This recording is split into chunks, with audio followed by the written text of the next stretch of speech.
Shalom, Shalom and welcome. Welcome to the channel. My name is Symmanayah if you're tuning in for the first time. And this is Seed to Harvest. It's a series of messages where I present the dynamics of things that we can learn from the simplest of experiences. And some might not say a simplest experience, but something that we take for granted.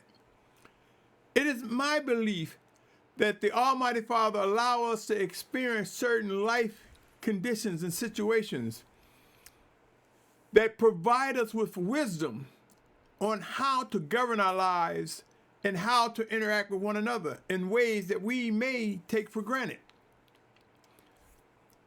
In Seed to Harvest, I run a parallel sequence of topics that I believe will give you wisdom, my brothers and sisters, to those who are able to receive it. But of course, you are the examiner. You are the judge. With that said, let's get into this subject. This subject of Seed to Harvest is entitled, Eyes on You. Eyes on You. Something many of us would say, I can care less, I don't care, I don't give thought to.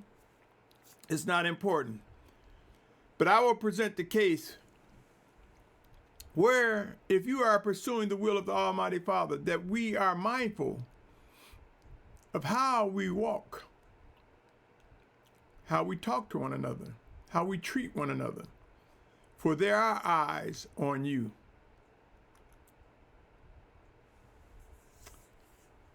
Much of our behaviors are influenced by what we see. All too often, we don't realize how much we influence others who are watching us. When we are unaware, it could lead to reckless behaviors for those watching. The time is now to realize that there are eyes on you. There are eyes on me. One of our biggest challenges is navigating through the rhetoric. In other words, we have obligations to examine all things and make sound decisions. Yahusha will face refinement, or as some may prefer, discipline. As end times ramp up, the need to come closer together will be magnified. Do not underestimate the power of sight, my brothers and sisters. You see, when a child is born, they look at everything and they grow, and they will attempt to copy things that they see and or hear. Babies have a strong desire to learn, whether we pay attention or not. They have their eyes, they have their eyes on you. Now you might say, well, what does this have to do with anything? I don't have any kids, or I'm beyond that. I'm going to present some scriptures as to why this is important. I want to drive home the need to walk in wisdom as instructed in Colossians 4:5. It says, walk in wisdom towards those who are outside, redeeming the time. You see, people are watching. There are eyes on you. And we should be mindful of such. More so than anything, mindful of how the Almighty Father is directing our steps. I cannot stress enough for us to begin asking, what do the conditions resemble regarding end time prophecies? The need to examine our expectations and measure them to Scripture is now. You see, it is my position that Proverbs 1:7, which speaks of the fear of Yahuah and the beginning of knowledge, instruct us to pause and prayerfully weigh all influence. Look around. There are communities, camps, fellowships, or groups. And if you look attentively, you will notice that some people developing habits and behaviors similar to their pastors, their bishops, their deacons, their leaders. Some unknowingly begin to take on some of the same behavior when it comes to dress and communications. How many of you, my brothers and sisters, have been around kids and you need to say, I need to watch what I say around the children? Watch what I do. How many of us have heard the phrase, read my lips? You see, individuals are swayed sometimes being around a specific person or group. And this often happens over a period of time. If we can learn to use caution when around a baby or the children, we just may realize the importance of examining our actions around one another. Let us move to some scriptures that may explain why eyes on you is even more important for such a time as now. For such a time as this. My brothers and sisters,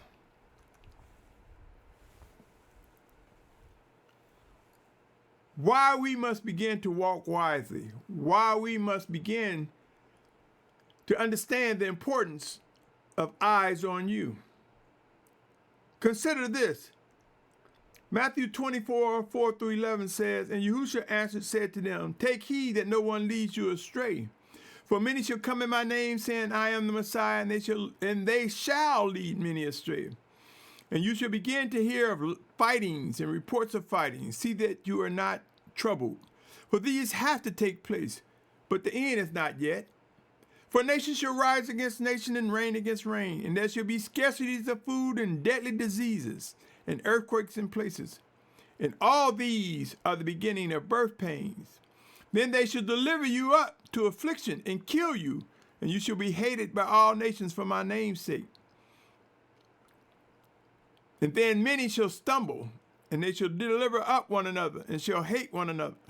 And many false prophets shall rise up and lead many astray. This is why we must be mindful that there are eyes on you. You see, some individuals do not mean us well, do not have our best interests. Some individuals will look at us and identify where we may be vulnerable or where we may be weak and try to exploit or take advantage of that. Eyes on you. Some individuals may take on habits that we know we have that aren't good by watching us and hanging out with us or us hanging out with them. It's not good.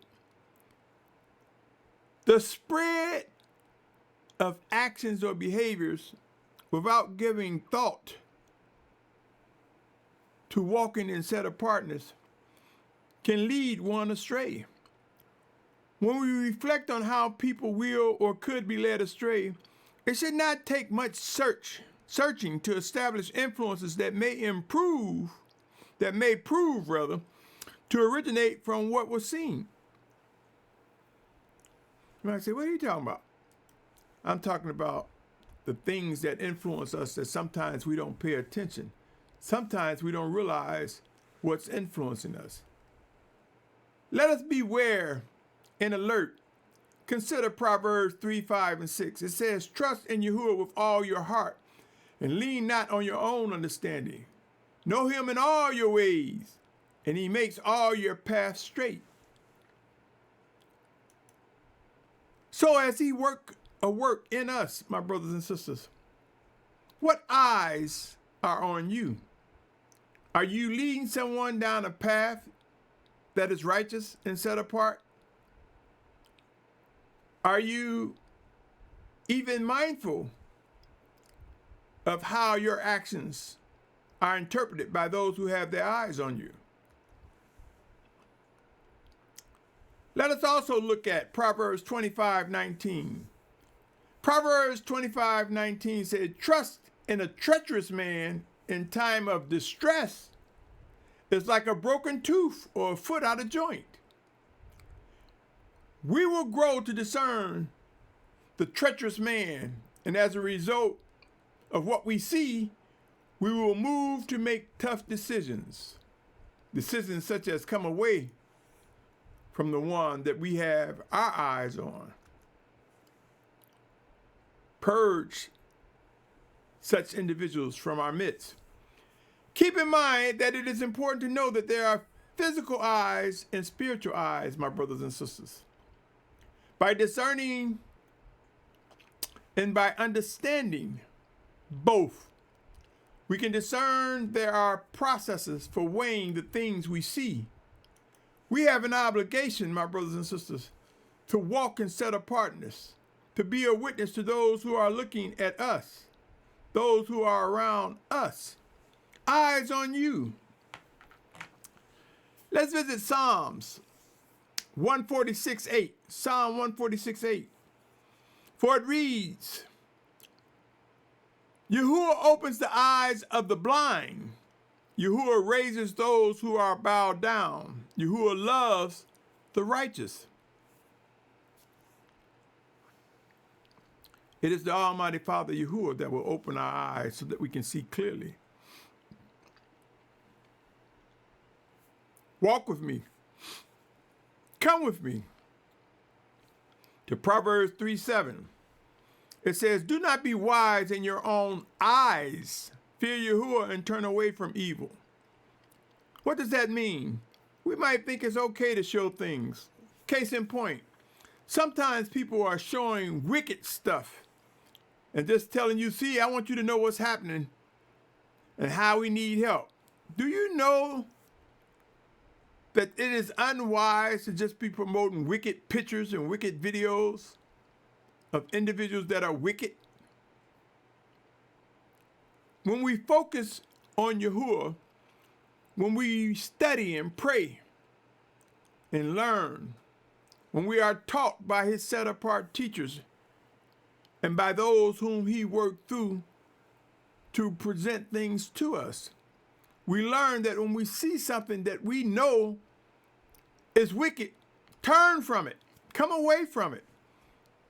Don't be seduced into following it, watching the whole video, imagining what's going on.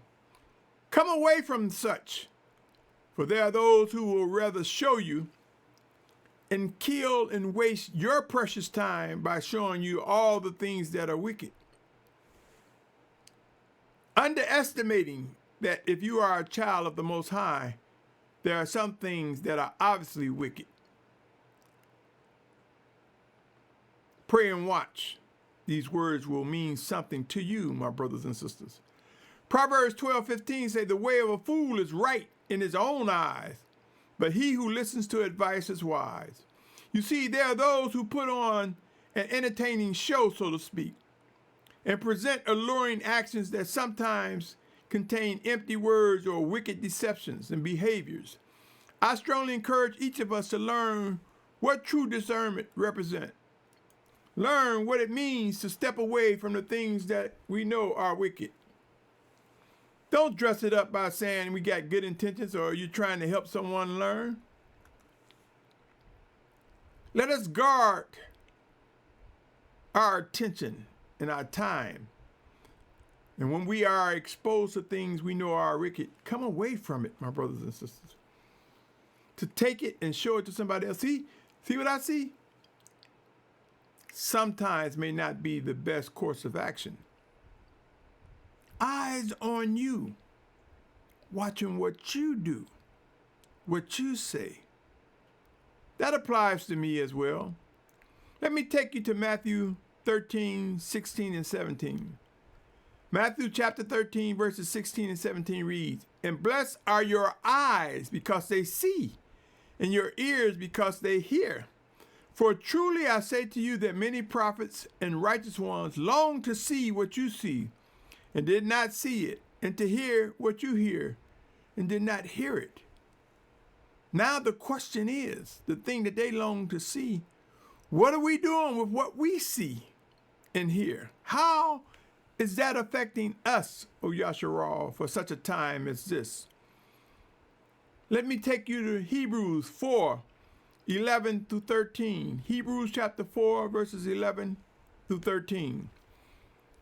For it reads, let us therefore do our utmost to enter into rest, lest anyone fall after the same example of disobedience. For the word of the Almighty One, and I'm reading the Scriptures version 2009, it says Elohim. I prefer to say Almighty One, because Elohim is plural. The word of the Almighty One is living and working and sharper than any two-edged sword, cutting through even to the dividing of being and spirit, and of joints and marrow, and able to judge the thoughts and intentions of the heart. And there is no creature hidden from his sight, but all are naked and laid bare before the eyes of him with whom is our account. You see, laid bare before the eyes of Yahuah, and the things that he see, sometimes he revealed to us. This is what true discernment is, when the Spirit of Yahuah revealed things to us. But just not looking, we must be able to discern and judge what is it we've seen, when to come away from it, my brothers and sisters. Remember, the Spirit of Yahuah comes in the name of Yahusha. He dwells within us and sometimes reveals to individual things that he sees. I want to strongly encourage you to begin considering how our actions affect others. Remember, there are eyes on you. Consider thinking twice before you say, I don't care, because you may be held accountable for what that child does as a result of watching you, or what another does as a result of watching you. Have you ever witnessed someone say that you told them something and it was untrue?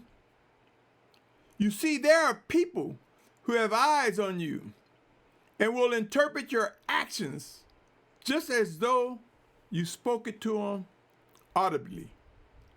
I believe it is true that our actions speak louder than words. What are your actions speaking, my brothers and sisters? What do you see?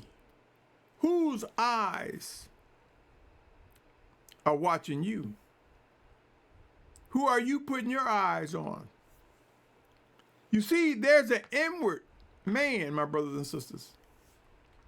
There are inward things to see and outward actions to witness.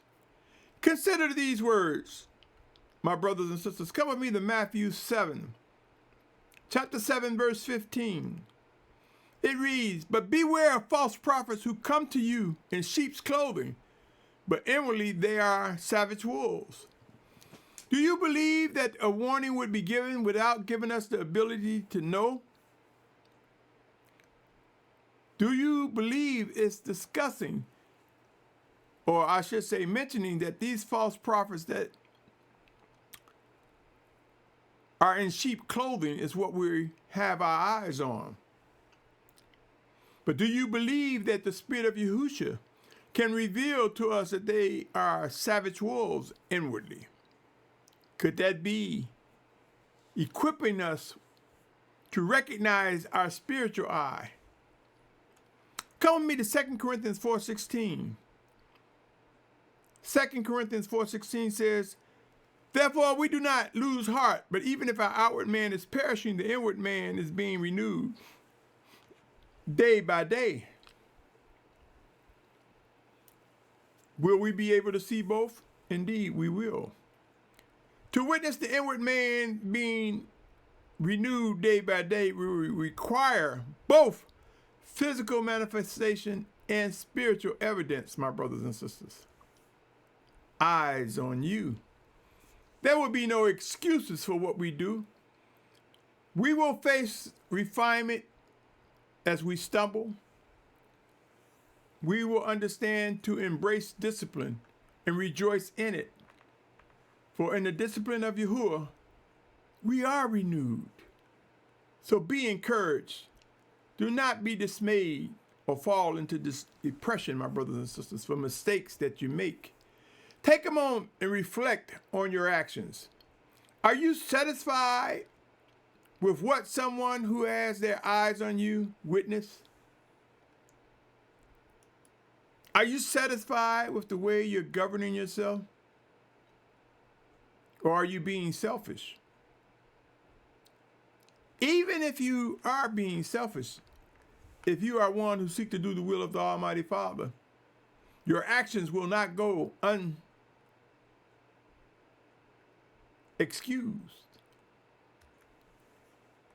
Sometimes we bring on burdens that we don't have to, my brothers and sisters.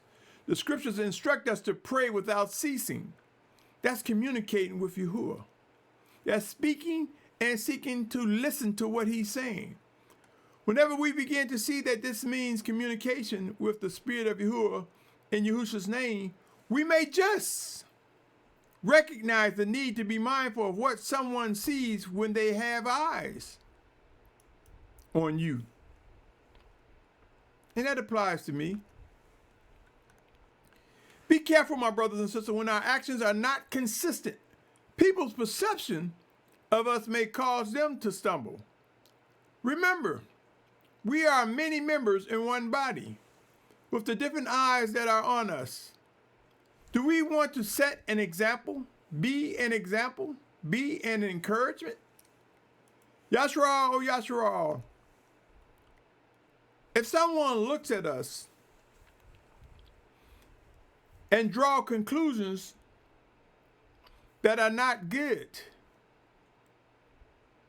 our actions may be the cause of that assessment. Our actions could be the cause of one thinking ill of us. There are those who take a position that they think belongs to them and them alone. Have you ever heard the word do you and I'll do me? But we are many members in one body. Come as I present something that just may prove them wrong. Yashua. Let's take a look at those who want to say, I'll do me and you do you. Let's take a look at those that say, you don't know me. Those that fail to realize that the Spirit of the Almighty Father sees all and knows all, and he can reveal and uncover what he sees to anyone he sees fit. Consider these words in 1 Corinthians 12, 14 through 20. 1 Corinthians 12, 14 through 20 reads, for indeed the body is not one member, but many. And if the foot says, because I am not the hand, I do not belong to the body, does it therefore not belong to the body? Now I'm going to add on there by saying, just because the foot would say, I'm not the hand, it doesn't mean that it doesn't belong to the body, even if it said so. If the ear says, because I am not an eye, I do not belong to the body, does it therefore not belong to the body? No, my brothers and sisters, the ear is wrong if it was to say that. It say, if all the body was an eye, where would be the hearing? If all the hearing, where would be the smelling? But now the Almighty One has sent the members, each one of them, in the body, even as he pleased. And if they all had been one member, where would the body be? And now there are indeed many members, but one body. Notice the life in the scriptures above, revealed in spite of one member saying, I have no need of another member. It is still a part of one body. So in spite of one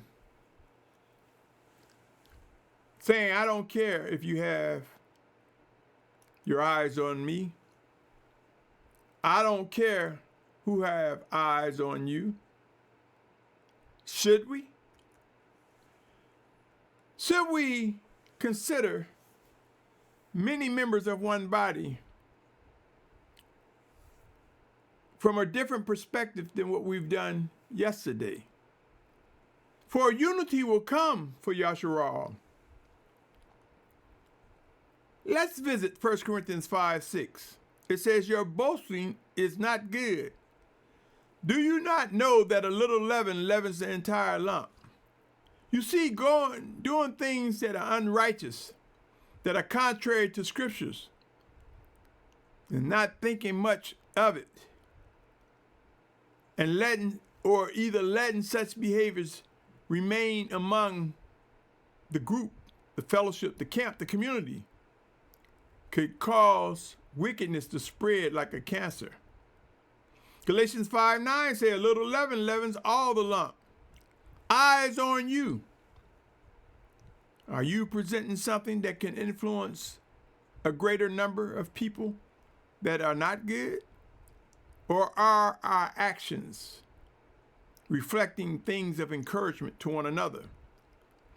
My brothers and sisters, many strong influences are a result of those who have had eyes on you.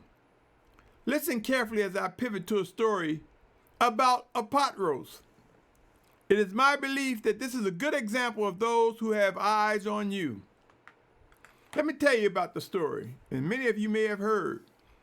There were 4 generations of individuals at the table to eat.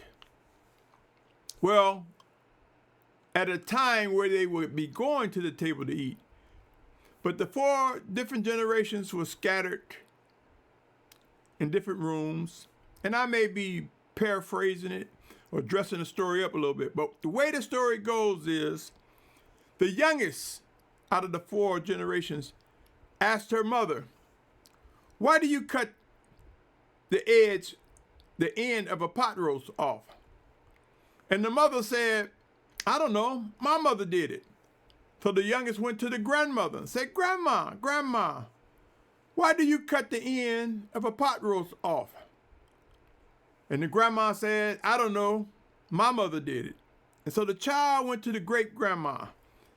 Great-grandma, why do you cut the end off on a pot roast?" And the great-grandma said, "I cut the end off because I didn't have a pan big enough to hold it."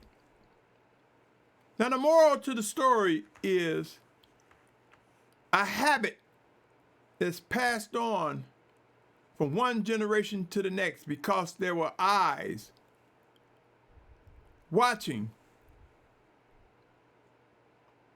not asking questions, and it led to that habit being passed on.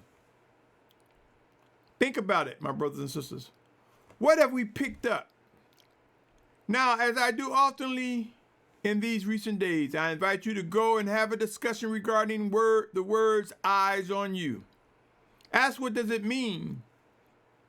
Listen to the answers that you receive. Ask yourself, are those answers exposing someone that is selfish, insensitive, or do they answer in ways that show they may possess a degree of passion as it relates to set apartness? Examine each person's reaction to these words. You may just discover those who actually care versus individuals who could possibly be selfish. Now, who do you want to be around as end times ramp up?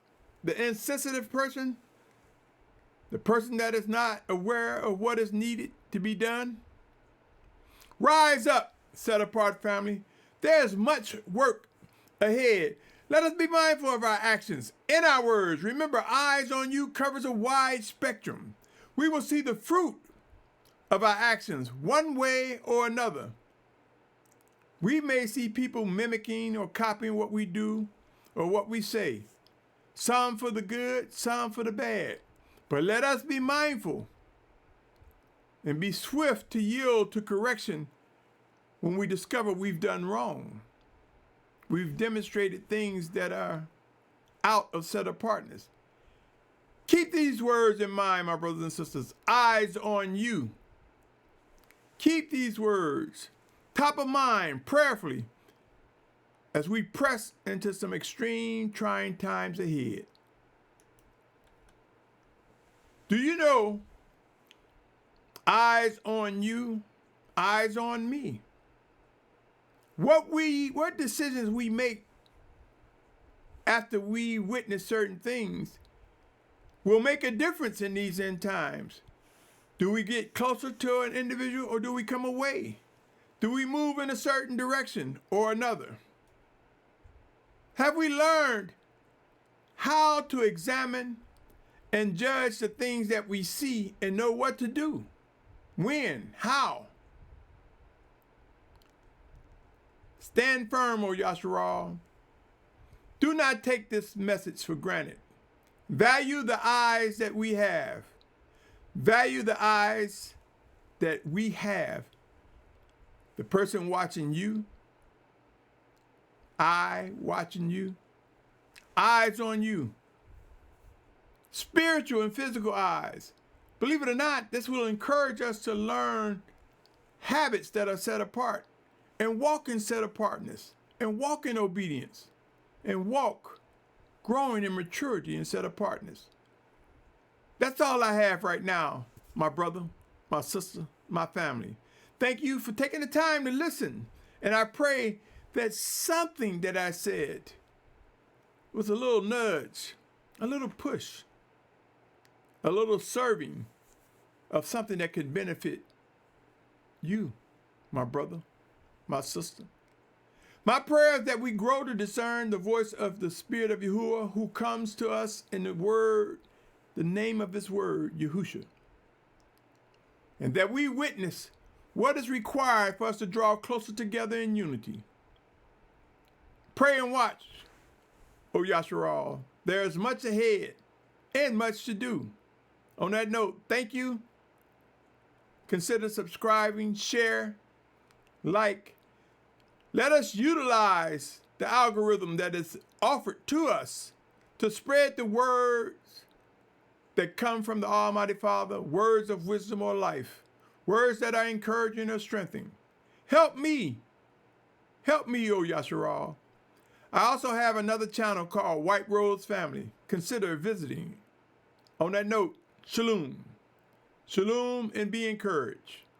Shalom.